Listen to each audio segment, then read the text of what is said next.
International classes. आप देख रहे हैं इंग्लिश ग्रामर सीरीज।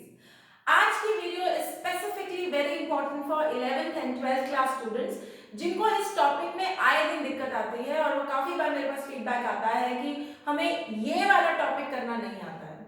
चलो शुरुआत करते हैं। क्या तुमने कभी क्लासरूम में देखा है टीचर बोलती जा रही है फटाफट फटाफट फटाफट और बच्चे बड़ी तेजी से कोशिश कर रहे हैं कि जो टीचर कह रही है बस उसको वो लिखते चले जाएं ताकि बाद में आराम से उस लिखे हुए को देखकर वो ये समझ पाए कि टीचर क्या कहने की कोशिश कर रही थी, right? Now that process is exactly note making, और नोट मेकिंग ही है जो आज हम इस वीडियो में डिस्कस करने वाले हैं। ओके, ये टॉपिक बहुत इंपॉर्टेंट है, सीबीएसई 12th के एग्जाम्स में बहुत ज्यादा मार्क्स के लिए आता है और इसको लिखना, इसको मास्टर करना भी एक आर्ट है, करते करते आएगा। तो आज हम इसमें शुरुआत करते हैं और समझते हैं कि नोट मेकिंग कैसे करते हैं और नोट मेकिंग की कुछ चीजें जो दिमाग में रखने की जरूरत है वो क्या है। चलो शुरुआत करते हैं। पहला इंपॉर्टेंट पॉइंट है जो तुम्हें पता होना चाहिए, नोट मेकिंग बेसिकली समरी है। आप अपने पूरे आरसी को, रीडिंग कॉम्प्रिहेंशन को, जो आपको पैसेज मिला है उसको कुछ कम शब्दों में उसकी पूरी बात को कह देंगे। That is basically note making. अब क्या है, मान लो आरसी जो आया, जो आपको पैसेज आया वो 200 वर्ड्स का है, तो नोट मेकिंग उसका 1/3 हिस्सा होता है। आप समराइज कर देंगे, उसे कम कर देंगे और उसी को पॉइंट्स में इस तरीके से लिखेंगे कि अगर मैंने वो पॉइंट्स पढ़ लिए तो मुझे पूरी कहानी क्लियर है। तो सबसे पहली बात दिमाग में रखनी है, नोट मेकिंग जो है वो पूरी कहानी की छोटी पिक्चर है, ट्रेलर है बेसिकली पिक्चर का। समझ में आ गया? ओके। सेकंड, जब हम नोट मेकिंग करते हैं हमें सारे पॉइंट्स कवर करने की जरूरत नहीं है, क्योंकि पैसेजेस में तो कई बार बड़ी डिटेल्ड चीजें गिवन होती है। मान लो किसी लड़की के बारे में बताया है तो उसकी आंखें कैसी है, उसके बाल कैसे हैं, वो कैसा महसूस कर रही है, क्या हो रहा है, वो सब एक्स्ट्रा चीजें भी लिखी हुई होगी। बट तुम्हें नोट मेकिंग करते समय उन सब एक्स्ट्रा चीजों को इग्नोर करना है और जो उस पैराग्राफ में इंपॉर्टेंट है, जो मुद्दे की बात है वो लिखनी है। इसीलिए मैंने यहाँ पे लिखा है सारे पॉइंट्स नहीं कवर करने, सिर्फ जरूरी। तुमने दिमाग में एक बात रखनी है, मैंने क्या कहा, नोट मेकिंग ऐसी होनी चाहिए कि मैं पैसेज ना भी पढ़ूं, सिर्फ नोट्स पढ़ लूं तो मुझे पूरी कहानी क्लियर है। वही बात तुमने ध्यान रखनी है। उस क्लियर पिक्चर होने में सारे पॉइंट्स की जरूरत नहीं है, सिर्फ जरूरी पॉइंट्स ही देखने हैं। ओके।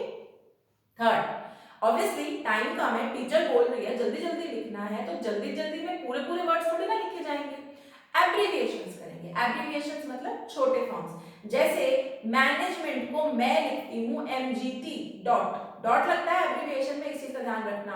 जैसे प्रोडक्टिविटी को मैं लिखती हूँ PDVTY डॉट, प्रॉफिट को मैं लिखती हूँ PFT डॉट। तो एब्रिविएशंस लिखो, हर लाइन में कोशिश करो 1 या 2 एब्रिविएशंस तो जरूर हो। टाइम बचाना है, कहानी जल्दी से छोटी करनी है, तो एब्रिविएशंस यूज करनी जरूरी है। ठीक है। टिप नंबर 4, कुछ ही फ्रेजेस, की फ्रेजेस में नोट बनता है। मतलब नोट में पूरी पूरी लाइनें, कई बच्चे क्या करते हैं जब नोट मेकिंग करते हैं ना, तो एक पूरा सेंटेंस लिखते हैं और फिर नीचे दूसरा पूरा सेंटेंस। रॉन्ग रॉन्ग रॉन्ग, बिल्कुल गलत। आपने क्या करना है, उसी 2 सेंटेंस को आपने कुछ शब्दों में, की फ्रेजेस में लिख डालना है, वो भी एब्रिविएशंस यूज करके।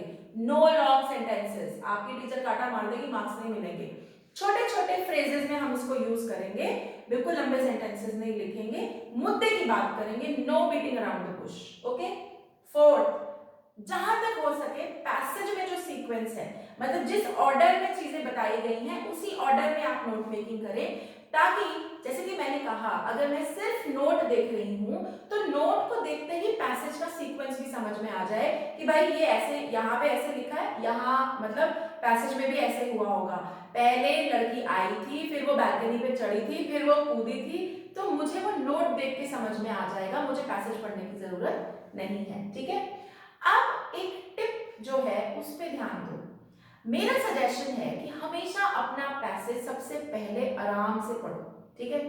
जब पैसेज पढ़ लिया तो उसका मेजर आइडिया दिमाग में आ जाता है।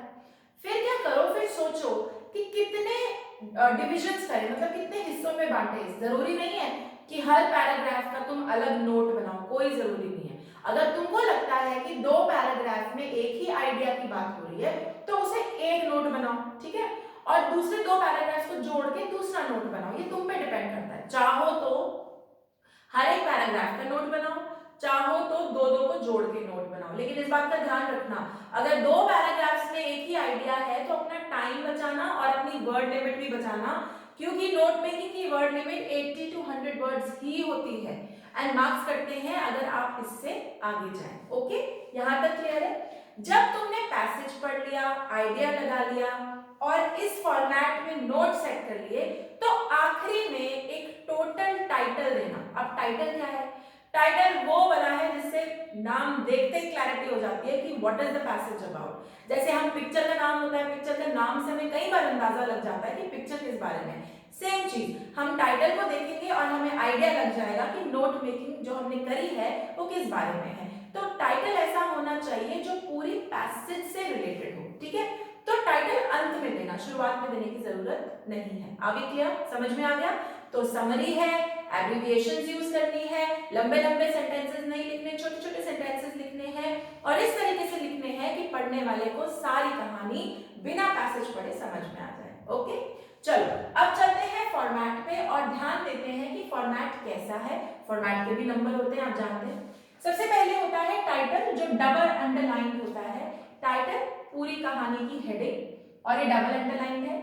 अब अगर आपने दो पैराग्राफ्स कंबाइन करके पहली हेडिंग बनाई है तो हम उसको 1 मार्क करते हैं। मेजर आइडिया मतलब आप पहली बड़ी हेडिंग दीजिए जिसके बारे में वो पैराग्राफ है, उसके बाद उसमें छोटे छोटे पॉइंट्स आप बताना चाह रहे हैं तो आप उसको 1.1, 1.2, 1.3 ऐसे मार्क कर सकते हैं।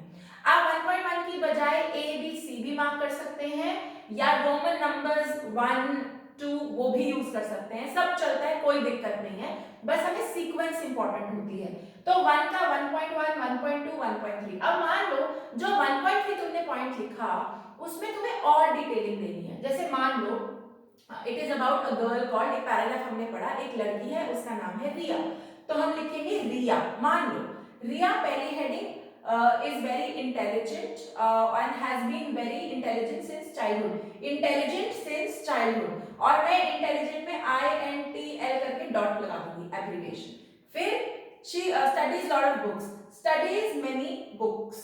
3 has also hobbies of dancing and music, hobbies dancing and music।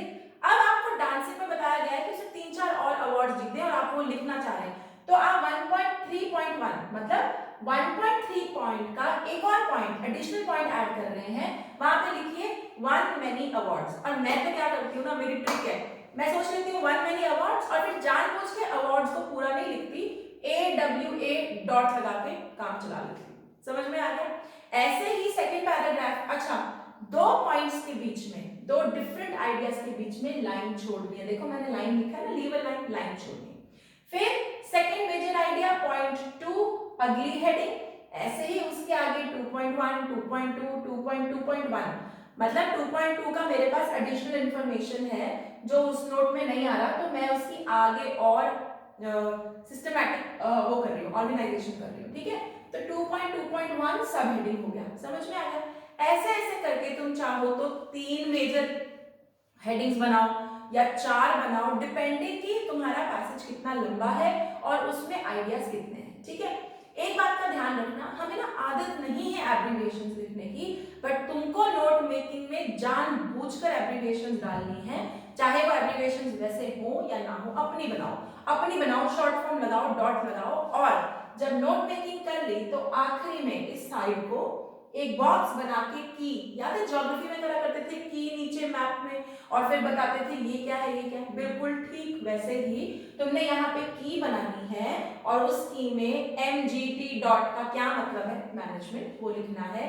PFT dot का क्या मतलब है, प्रॉफिट, वो लिखना है। मतलब एब्रिविएशन लिखो और उसका पूरा मीनिंग क्या था वो लिखो। जब ये पूरा प्रोसेस हो जाएगा, टाइटल चेक, की बॉक्स चेक, सारे मेजर एंड सब हेडिंग्स चेक, तो आपकी नोट मेकिंग डन है। फिर मेरा एक आखिरी जो आपके लिए टिप है वो ये है, पूरी नोट मेकिंग जो आपने की है, जो आपने नोट्स बनाए हैं, उसे पढ़ डालो। अगर उसको पढ़ते हुए तुम्हें पैसेज ऑलमोस्ट समझ में आ गया तो आपका काम डन है, you are done with note making exercise. I hope आपको इस वीडियो से क्लैरिटी हो गई है कि नोट मेकिंग क्या होता है। अगर आप लोग मुझे YouTube पे देख रहे हैं तो सब्सक्राइब और लाइक का बटन हिट करना मत भूलिएगा। इस वीडियो के बाद आएगी एक फॉर्मेट वाली वीडियो, एक एग्जाम्पल वाली वीडियो, जहां हम लाइव किसी अनसीन पैसेज की नोट मेकिंग करेंगे। Okay, till then bye bye, thank you.